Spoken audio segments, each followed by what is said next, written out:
भगवान शिव से विलग होकर अपने शरीर को भस्म किया, हिमालय के यहां जाकर के पार्वती जी के रूप में प्रकट हुए। पार्वती जी के रूप में प्रकट हुए हिमालय पुत्री पार्वती। बाल्यावस्था से ही निरंतर ध्यानस्थ रहना शिव अनुराग में। जब किशोर अवस्था हुई, किसी से कोई संभाषण नहीं करती थी माता जी, हर समय भगवान शिव के ध्यान में निमग्न रहना, कठोर तप करना शुरू कर दिया। जो बिल्व पत्र सूख कर गिर जाते थे, माता जी उसको अपने मुख में रख करके पा लेती। एक बिल्व पत्र, अपर्णा, शरीर सूखने लगा। माता जी का नाम अपर्णा। भारी तपस्या। भगवान शंकर को एकदम बोध हुआ कि सती का जन्म पार्वती के रूप में हिमालय के यहां हो चुका है और वो हमारे लिए कठिन तपस्या कर रही है। तो सप्त ऋषियों को बुलाया और उनसे कहा कि जाओ इनके प्रेम की परीक्षा लो। जानते हैं, सब कुछ जानते हुए भी ये होता है। जैसे लोग कहते हैं भगवान जानते हैं अपने भक्त को, तो परीक्षा क्यों लेते हैं? तो पढ़ाया तो टीचर ने है, तो सालाना परीक्षा तो होगी ही कि तुम क्या पढ़े हो। ऐसे ही तुम्हारे प्रेम की परीक्षा होगी। तुम हरि को चाहते हो या हरि की रची हुई माया को? हरि की हुई रची हुई माया में आकर्षित हो गए तो जीरो आ जाएगा। वो हरि की तरफ देखते रहे, माया से बच गए तो नंबर आ जाएंगे। 100 के 100 आते हैं यहां, 98 96 नहीं आते। 2 ही चैप्टर हैं, हरि पसंद कर रहे हो या हरि की माया? हर भक्त के सामने आता है। तो प्रायः लड्डू ही खाने को मिलता है। बचता वही है जो मामे वे प्रपद्यन्ते माया में ताम तरंति थे, केवल हरि।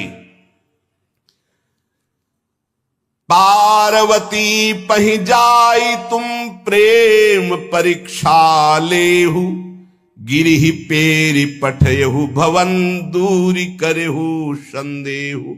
हे सप्तऋषियों, जाओ, हमारी आज्ञा है। पार्वती की प्रेम की परीक्षा लो, यदि पास हो जाएं तो उनको तपस्या से निवृत्त करो। बोलो महादेव जी प्राप्त हो जाएंगे। जाओ भवन को चली जाओ, तपस्या की आवश्यकता नहीं। ऋषियों ने जाकर के पार्वती जी को देखा, मानो मूर्तिमान तपस्या विराजमान हो, अस्थिमात्र हुए रहे शरीर, सूखे पत्ते बिल्व के। मुनि बोले, हिमांचल नंदिनी, इतना कठोर क्या प्राप्त करना चाहती हो? किसकी आराधना कर रहे हो? तुम्हारा लक्ष्य क्या है? यदि हम सुनने के अधिकारी हों तो आप कृपा करके बता सकती हैं। पार्वती जी ने कहा, मन बड़ा सकुचाता है आपसे ये बताने में। आप लोग कहीं मेरी हंसी ना उड़ा दें जो मेरा लक्ष्य है। मैंने भी बहुत सिखाने की कोशिश की, लेकिन मेरा मन नहीं मान रहा, हठ पकड़ लिया है। क्योंकि मेरे गुरुदेव ने मुझे जो आकर के बचपन में बता दिया, मैं वही हृदय से स्वीकार कर ली। मनु हठ परा सुनई न सिखावा, चहत बारी पर भीति उठावा। नारद कहा सत्य सोई जाना, बिनु पंखन हम चाहि उड़ाना। मुनियो, वैसे आप भी हंस दोगे। ऐसा लगता है जैसे हम भारी प्रबल धारा में बालू का बांध बनाना चाहती हैं। कहां भगवान शिव और कहां मैं? मेरी गुरुदेव नारद ने बचपन में आकर के कहा, तुम्हारे पति देवाधिदेव महादेव होंगे। बस मैं तब से अपने पति की प्राप्ति की आराधना कर रही हूं। पता नहीं आप मेरी बात सुनकर हंसेंगे कि मानो बिना पंख के मैं आकाश को छूना चाहती हूं। ऋषि हंस पड़े और कहा, बात तो सही है।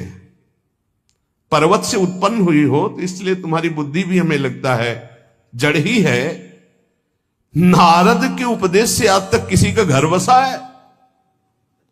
नारद के उपदेश से किसी का घर बसा है? अरे जिस जिसका उपदेश किया उसको बैरागी बना दिया, गृहस्थी तो बनाया नहीं। नारद उपदेश सुनकर किसी का घर बसा हो, ऐसा तक प्रमाण नहीं है। देखो, दक्ष के पुत्रों को उपदेश किया, 10,000 एक को 1,000 एक, लौट कर नहीं है, सब 1000 बार आकर के, सैकड़ों बार आकर महादेव जी भी कहें कि अपने गुरुदेव के वचन छोड़ दो, तो मैं अपने गुरुदेव के वचनों का त्याग करने वाली नहीं। आप जा सकते हैं, बहुत जगत में कुंवारी कन्याएं और कुंवारे वर हैं, उनका ब्याह करा दीजिए। मेरी तो केवल एक ही बात रहेगी, हर जन्म महादेव जी के लिए। समस्त सप्तऋषियों ने साष्टांग दंडवत की और कहा, जगदम्बा आप नित्य शिव की अर्धांगिनी, भगवान शिव ने ही मुझे भेजा था आपकी परीक्षा के लिए, जाओ। भगवान शिव सब जान रहे हैं, ब्याह पक्का, अब आपको तप करने की जरूरत नहीं है। तुम माया भगवान शिव, सकल जगत पितुमात, नाई चरण सिर मुनि चले, पुनि पुनि हर्षत गात। प्रणाम करके सप्तऋषि गए, हिमांचल से कहा, सादर अपनी कन्या को लिवा लाओ और ब्याह की तैयारियां शुरू करो। महादेव जी ब्याह के लिए पहले से ही राजी हैं और समस्त देवता ब्रह्मा जी आदि उनके पास जा रहे हैं प्रार्थना करने के लिए।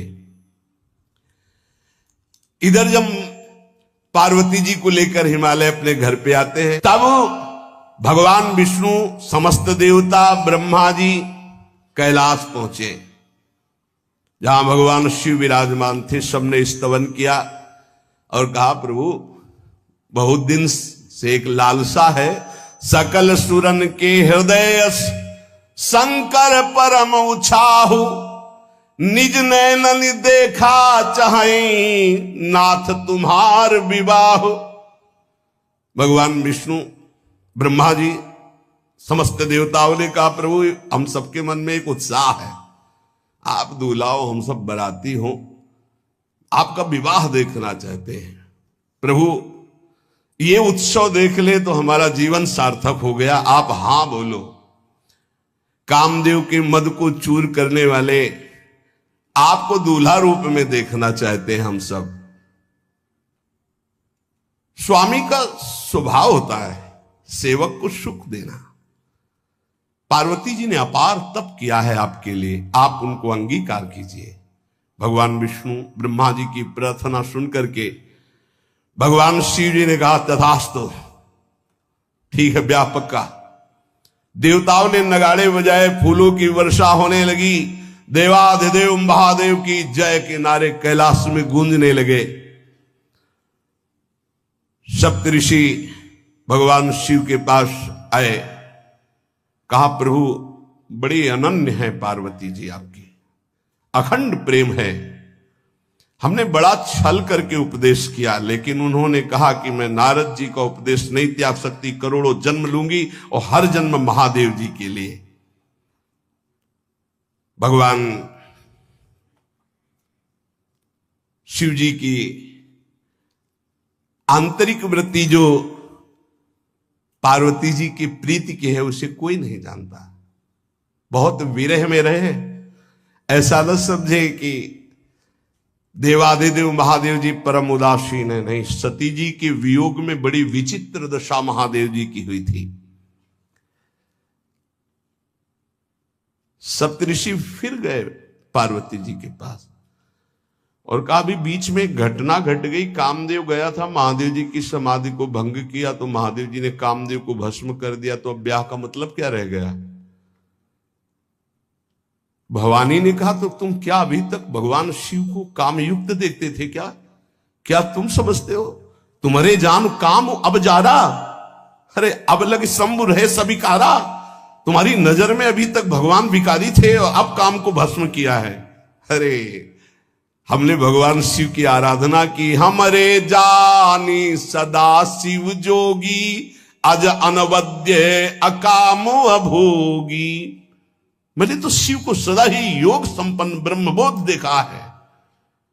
वचन और कर्म से, मन से मैंने यदि भगवान शिव को अपना स्वामी माना है, योगी, अजन्मा, अनिंद्य, काम रहित, भोगहीन, तो निश्चित मुझे प्राप्त होंगे। भगवान शिव के पास फिर सप्तऋषि गए, बोले प्रभु गजब की निष्ठा है, केवल आपके प्रति प्रेम है। ब्रह्मा जी ने लगन रची, सप्तऋषियों को बुलाया और कहा ब्याह दोनों तरफ, ये लड़की पक्ष की लगन, ये वर पक्ष की लगन। ब्याह तय हो गया, दिन नक्षत्र घड़ी, नगाड़े बजने लगे देवताओं के लिए, सुमन वृष्टि हुई। ब्रह्मा जी ने सबको बुलाया, हिमालय ने सबको निमंत्रण दिया, बड़े बड़े पर्वत भेंट लेके आ रहे हैं, बड़े बड़े रसनिधि समुद्र भेंट लेकर के आ रहे हैं। वहां भोजन पान के लिए हिमालय के पास कोई कमी थोड़ी थी, रस की नदियां बह रही थी, विविध प्रकार के रस, विविध प्रकार के फल, विविध प्रकार के भोग वहां सब व्यवस्थित किए जा रहे हैं। ब्रह्मा जी ने कहा देखो, सबसे पहले नारायण की समाज रहेगी, दूल्हे की नहीं रहेगी, नहीं तो गाली ही पड़ेगी। हिमालय के यहां प्रवेश पाने के लिए बरातियों में सबसे पहले नारायण, फिर देवराज इंद्र का परिकर, वायु देवता, अग्नि देवता, सबसे पीछे दूल्हा की बारात। बात तय हो गई, ऐसे ऐसे सब लगे संवारन सकल सुर, वाहन विविध विमान, हो ही सगुन मंगल सुबद, करहि अप्सरा गान। सब अपने अपने वैभव संपन्न सब तैयार हो रहे हैं। बोले महाराज दूल्हे को तैयार किया जाए। शिव ही शंभुगन करहि सिंगारा, जटा मुकुट अहि मोर संवारा, कुंडल कंकन पहिरे ब्याला, तन विभूति पट के हरि छाला, शशि ललाट सुंदर सिर गंगा, नयन तीन उपवीत भुजंगा, गरल कंठ उर नर सिर माला, अशिव वेश शिव धाम कृपाला, कर त्रिशूल अरुडमरु विराजा, चले बसहा चढ़ी बाजही बाजा, देखी शिवहि सूरत्रिय मुस्काही, बरलायक दुल्हनी जग नाही। दूल्हे की तैयारी हो रही भाई, चिता की भस्म, चिता की भस्म, जैसे पाउडर ले गए, पहले चिता की भस्म लगाई गई, अब जटाएं बांधी गई। जटा ऐसे त्रिभुवन का विनाश जब करना होता, जटा खोलकर जब तांडव करते तो कोई नहीं बचता। जटा कटा संभ्रमम भ्रमण निलंप निर्झरी, बिलोलवी चिवल्लरी विराजमान मूर्धनि, धगत धगत धगत जो ललाट पट्ट पावके। तीसरा नेत्र मानव विश्व का विनाश करने के लिए उसे पटबंद किए हुए विशाल जटाएं। जटा का तो मुकुट सवार आ गया, अब जटा बंध है का ऐसे सांप, ये मुकुट सांप, और कुंडल करिया और भूरी भी थी। हाँ, सोने चांदी के लिए डंक मार दे तो बेहोश हो जाओ ऐसे। पहिरे ब्याला, बाजूबंद छोटे फण वाले, है कोई पनिहा कोई दुमहा ऐसे, और ऐसे जनेऊ वासुकी नाग, गले के माला भगवान का विभूत, ऐसा स्वरूप है। और शेर की छाल नीचे, शशि ललाट, द्वितीया का चंद्रमा, शशि ललाट, ये मुकुट द्वितीय का चंद्रमा, सुंदर सिर गंगा, भगवती गंगा फवारे ले उठते जटा के बीच से गंगा जी। नयन 3, माथे वाला बंद है, 2 खुले हैं। उपवीत भुजंगा, जनेऊ वासुकी नाग, गरल कंठ, नीलकंठ विष यहां रोके हुए, और मुंडों की माला, हाथ में त्रिशूल, डमरू बंधा हुआ, नंदकेश्वर पे सवार। बोले ऐसे दूल्हा के लिए दुल्हन तो त्रिभुवन में नहीं मिलेगी, ऐसा दुल्हन दुल्हन का मिलेगी। अच्छा, दूल्हा सज गया, ब्रह्मा जी ने देखा, बोले महाराज आगे आपकी सवारी। नारायण भगवान उनके चतुर्भुज पार्षद, शोभा सुगंध सौरभ, आगे गरुण पे सवार, पीछे हंस पे सवार ब्रह्मा जी अपना परिकर, देवराज इंद्र, भगवान विष्णु जी दूल्हे की तरफ देखे, बोले महाराज विष्णु कहा अस बिहस तब बोल सकल दिशराज, बिलग बिलग होई चलो सब निज निज सहित समाज।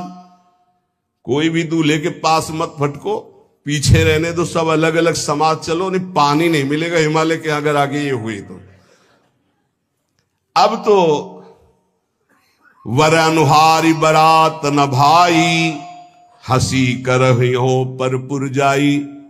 नारायण ने कहा कि दूल्हा के अनुरूप ही हम सब बराती नहीं भैया, दूल्हा सबसे पीछे, सब बराती क्रम से पहले हम, फिर ब्रह्मा जी, फिर देवराज इंद्र, ऐसे सब। भगवान शिव ने कहा तुम अपने पार्षद सब लिए हो, तो हम बुलाते हैं। श्रृंगी निकाली, जे ही बजाया तो भगवान शिव के पार्षद आ गए। शिव अनुशासन सुनि सब आए, प्रभुपद जलद शीस तिल, जय हो महाराज की आज्ञा करो। अरे बोले विवाह हमारा बहुत दिलों से आओ। भुजप्पा जैसे देखो ना, अगिया बैताल, हाँ अब कैसे शिव के बराती हैं, जरा ये आगे पार्टी तो निकल गई बंदनी। ये जो भगवान शिव ने बुलाया बरातियों को, अपने साथियों को मुखहीन विपुल मुख काहू, बिनु पद कर को बहुपद बाहू, विपुल नयन को नयन विहीना, रिष्ट पुष्ट को अति तन खीना। किसी के एक को मुख नहीं, केवल मांसई का पिंड है, और पूर्ण गौरम जैसे चिदानंद। 16 वर्ष की अवस्था, हाथ में दर्पण और अद्भुत मुकुट धारण किए हुए, जटाएं ढकी हुई, गौरवर्ण, वो सुंदर रूप जो देखे सो मोहित हो जाए। ध्याये नित्यम महेशम रजति किरणिभम चारु चंद्रावतंसम। कैसा सौंदर्य रूप महादेव जी का। चलो अब जो जेवनार के लिए सब शुभ नौवधुएं सब मैना जी को बुलाया, देखो दूल्हा आ रहे हैं, एक एक कदम ऐसे चल रहे, संभाल संभाल के जैसे चलना सीख रहे हो। तांडव करने वाले चरण है, पर नारद जी ने अब नहीं। नौ किशोर अवस्था, हाथ में दर्पण, वो सुंदर रूप भगवान शिव का, एक एक कदम बारात में जो देखे सो मोहित। मैना ने कहा हो अहो भाग्य, ऐसे दूल्हा बोले वही हैं जो नंदी पे सवार थे, इनके स्वरूप को जानना बड़ा कठिन है। अब जो सुंदर जेवनार हुई बरातियों के साथ भगवान शंकर की बड़े मधुर गीत गाए जा रहे हैं। मुनियों ने फिर हिमवान को लगन पत्रिका सुनाई। विवाह का ठीक समय देख करके समस्त देवता और वेद स्वयं मूर्तिमान होकर वेद उच्चारण कर रहे हैं। भगवान शिव का पाणिग्रहण संस्कार हो रहा है। पार्वती जी जब श्रृंगार करके सभा में आई ब्याह मंडप पे, तो कोई ऐसा नहीं था जो देखकर मोहित ना हो गया हो। त्रिपुर सुंदरी अम्बा है, लेकिन सब ने उनके श्री चरणों में सर झुकाया, क्योंकि जगदात्मा महेश पुरारी, जगदम्बिका जानि भव भामा, सुरन मनन मन कीन प्रणाम। ऐसा सुंदर रूप अंबा जी का त्रिपुर सुंदरी है। जब वो दुल्हन रूप में पधारी, कोई भी ऐसा नहीं था जो एक बार देखकर मोहित न हो, पर सब श्री चरणों में, क्योंकि जगदम्बिका है, भगवान शिव की आद्या शक्ति है। सुंदरता मर्जाद भवानी, जाय न कोटि बदन बखानी। करोड़ों मुखों से यदि वर्णन हो तो इस समय जो पार्वती जी का सुंदर रूप है, नव किशोरी और दुल्हन रूप, पार्श्व में बैठे अत्यंत सुकुमार, कपूर और चांदी की तरह गौर वर्ण, एकदम तेजोमय, विशाल नेत्र, स्वर्ण आदि के आभूषण, कहीं कोई एक बिच्छू सर्प कुछ नहीं, बिल्कुल नव किशोर राजकुमार स्वरूप भगवान शिव। पार्वती का मन रूपी भौरा शिव जी के रूप को देखकर लुभायमान हो रहा है। आज्ञा भई ब्याह प्रारंभ हो। आश्चर्य की बात, गणेश जी का पूजन सबसे शुरू हुआ। लियो, मुनि अनुशासन गणपति पूजे शंभु भवानी, गणानान्त्वा गणपति ग्वंघवामहे प्रियानान्त्वा प्रिय। लियो, बोले गणेश जी और पार्वती जी के मतलब पुत्र का भाव आता है कि वो जब उट्टल लगा रही थी उसी से ये आदि गणेश है, ये आद्य गणेश है। जैसे आदि ब्रह्म, जैसे आदि ब्रह्म स्वरूप ये गणेश है। भगवान शिव और पार्वती जी ने प्रथम गणपति पूजन किया। मुनि अनुशासन गणपति ही पूजे शंभु भवानी, को सुनि संशय करे जनी। ये अनादि जी जान, कोई संशय मत करना कि वो पुत्र है जो पार्वती जी से। यदि समस्त दुखों से तुम्हें मुक्त होना है, परम आनंद की प्राप्ति करनी है, देखो सबका लक्ष्य है एक छोटे जीव चींटी से लेकर के ब्रह्मा तक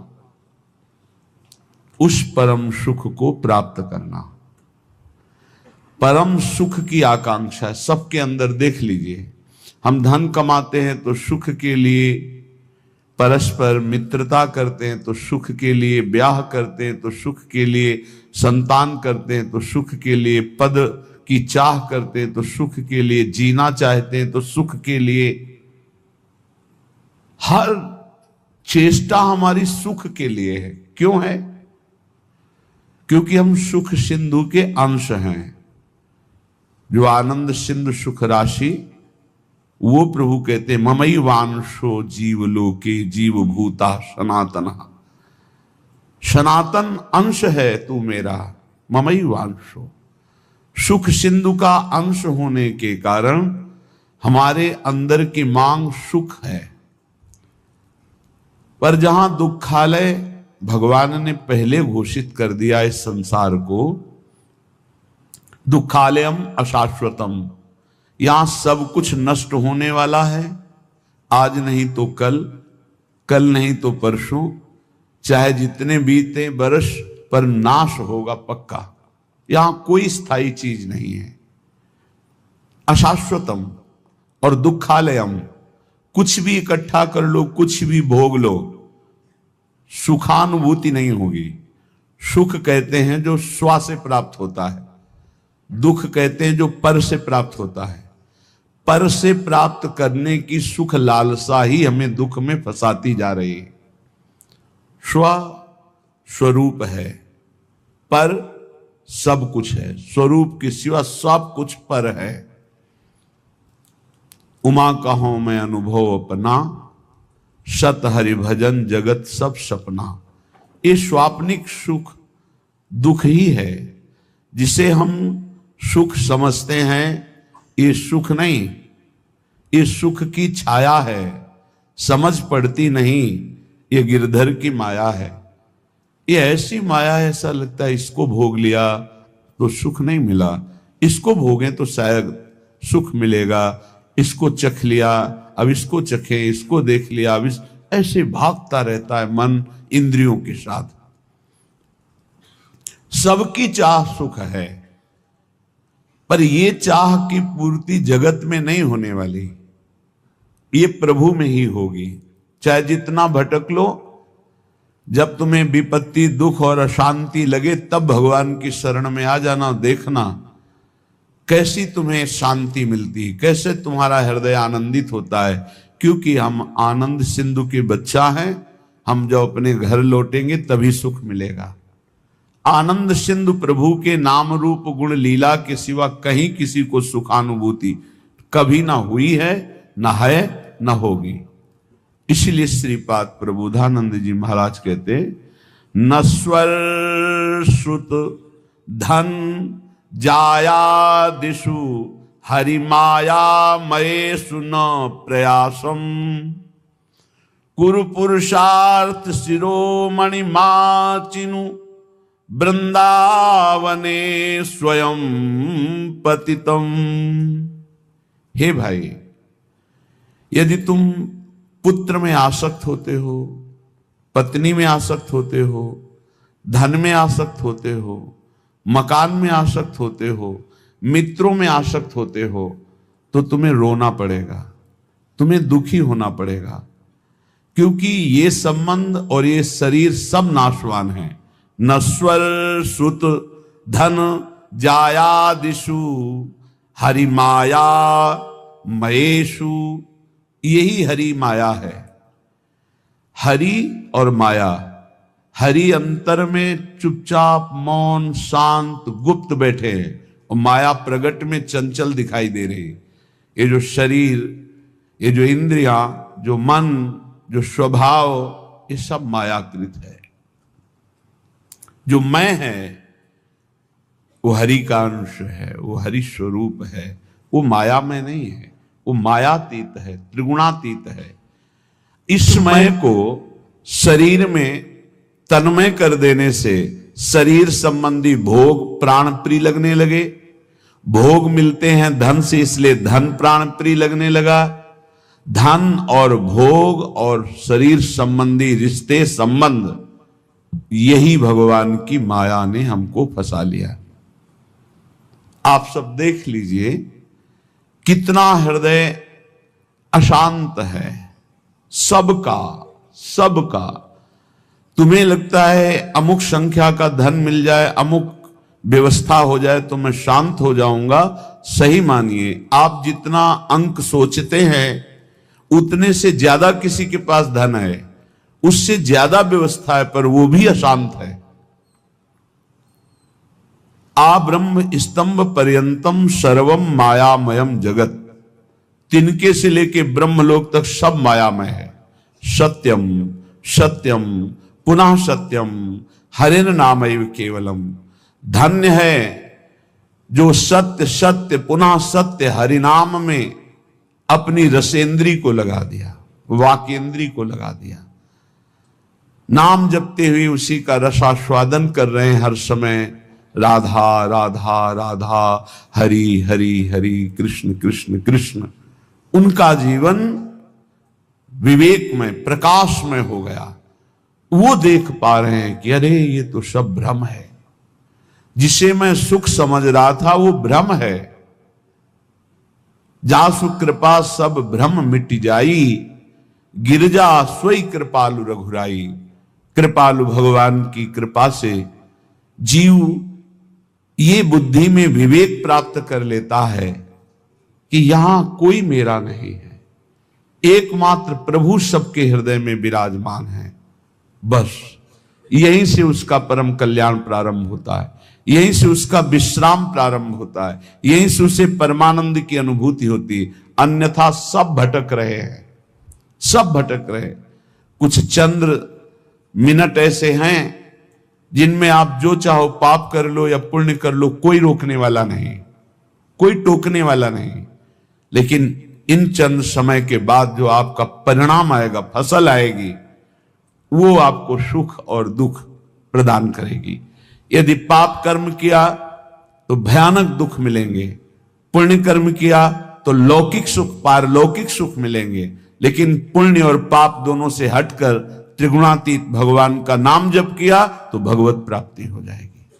पाप और पुण्य दोनों आवागमन चक्र में फंसाने वाले ही हैं। एकमात्र भगवान का भजन ही जीव को इस आवागमन से मुक्त कर सकता, दूसरा कोई उपाय नहीं। हरि भजन्ति नरा, जो हरि भजते हैं भवसागर तरंति, वही संसार समुद्र से पार होते हैं। इसलिए श्रीपाद कह रहे हैं नश्वर ये पुत्र पत्नी मकान धन नाना प्रकार के व्यवहार संबंध, ये नहीं कह रहे कि इनको छोड़ करके भागो, नहीं, इसमें शाश्वत प्रभु विराजमान, उनको देखो, सब में भगवत भावना करो, इनसे राग मत करो, इनसे अनुराग करो। राग होता है देह से, अनुराग होता है भगवान से। सब में प्रभु बैठे, ऐसी भावना से व्यवहार करो, खूब नाम जप करो। और ये भाव कहां से आएंगे? बोले आ जाओ श्रीधाम वृंदावन। वृंदावन की भूमि में आप जब सत्संग सुनेंगे, रसिकों का संग करेंगे, तो आपकी बुद्धि का परिवर्तन हो जाएगा। जो बुद्धि सांसारिक भोगों में सुख है ऐसा निश्चय करती है, वो विवेकवती बुद्धि होकर प्रभु में सुख है, स्वरूप में सुख है, ऐसा निश्चय करने लगेगी। बुद्धि का परिवर्तन हो जाना ही उन्नति है, बुद्धि का पतन हो जाना ही नाश है।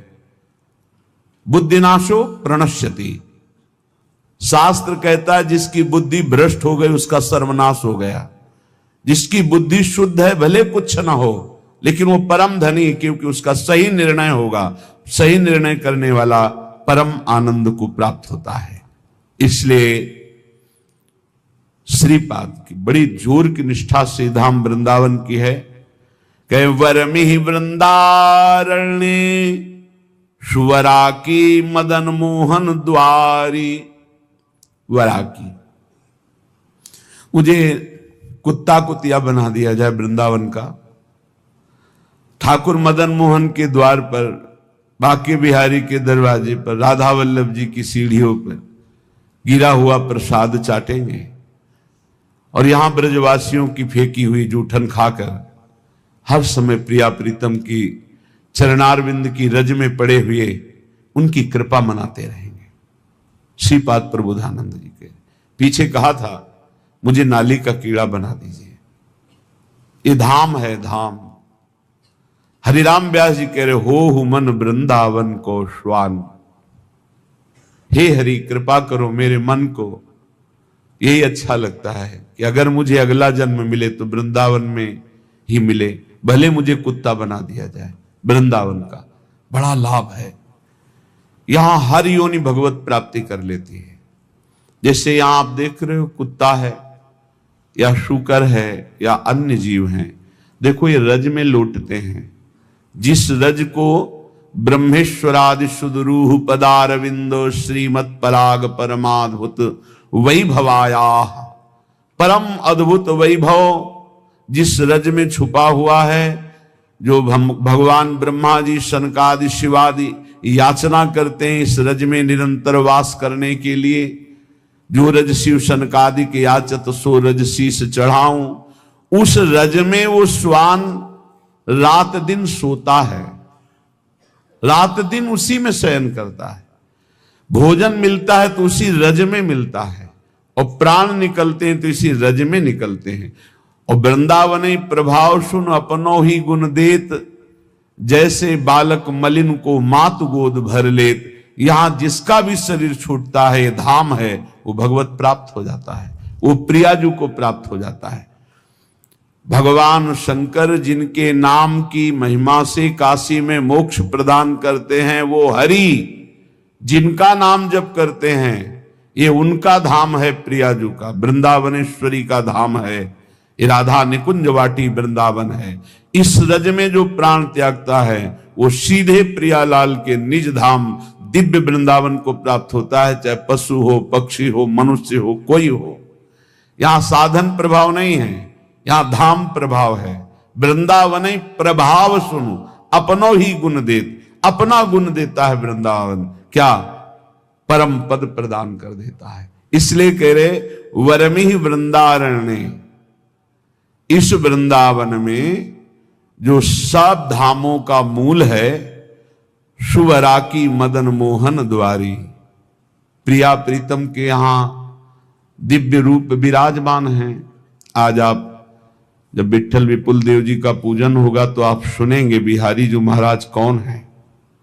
साक्षात प्रिया प्रीतम। राधा वल्लभ लाल जी कौन? साक्षात प्रिया प्रीतम। राधा रमण जी साक्षात प्रिया प्रीतम। ये किसी मूर्तिकार की रचना नहीं है, ये स्वयंभू स्वयं प्रिया प्रीतम मिलित रूप। ये वृंदावन धाम है, धाम है। नेत्र पावन नहीं इसलिए तुम्हें मूर्ति नजर आ रही नहीं, तो राधा रमण जी, राधा वल्लभ जी, राधा बाके बिहारी जी साक्षात प्रिया प्रीतम विराजमान है। इनके दरवाजे में इनकी जूठन मिलती रहती है। हम तो धन्य मानते। एक बार किसी भक्त ने प्रश्न किया था, आप राधा नाम की इतनी महिमा करते हैं, ये वृंदावन के भिखारी लोग राधे राधे बोलते हैं, एक एक 10-10 रुपया मांगते हैं, तो क्या इस विषय में आपका क्या विचार है? क्या इनका सही चरित्र है? राधा राधा कह के, राधे राधे कह के रुपया मांगते हैं। हमें अपने भाव से देखना है। जिसका चश्मा हरा होता है उसे हरा दिखाई देता है, जिसका लाल होता है उसे लाल दिखाई देता है। हमारा चश्मा भाव का है। भावोत्सवेन भजताम रस कामधेनु। अखिल कोटि ब्रह्मांड नायक प्रभु श्री कृष्ण चंद्र जो कह रहे हैं, पूज्य भाई जी महाराज उस पद में लिखते हैं कि अगर मुझे कोई खरीदना चाहे तो निश्चित किया हुआ मूल्य है राधा नाम। राधा मुझे खरीद सकता है, ठीक है। उनके चरणों में लक्ष्मी जी सदैव चापती रहती है, हरि के चरणों को। और वो राधा कहकर 100 रुपया पूरे दिन में या 200 रुपया इकट्ठा किया और कहीं खोली लिए हुए, वृंदावन में छोटी कुटिया लिए हुए आटा दाल ला के खाता है, वृंदावन वास करता है। आप उसे भिखारी समझते हो? आप उसे नीच समझते हो? आप उसको, इस वृत्ति को नीच समझते हो? और जो करोड़ों का गफला करके एसी में सोते हैं और व्यभिचार करते हैं, मांस मदिरा पाते हैं, उनको बड़े आदमी समझते हो? अरे इनके चरणों की रज के समान कोई बड़ा आदमी नहीं है। इनसे बड़ा कौन होगा जो रात दिन बिहारी जी के दरवाजे पे बैठे हुए हैं, 100 200 500 मिले उसी में खोली का किराया देते हैं, उसी से वो दाल रोटी ला के खाते हैं, मजीरा बजा कर राधा राधा कीर्तन करते हैं और वहीं लुढ़क के सो जाते हैं।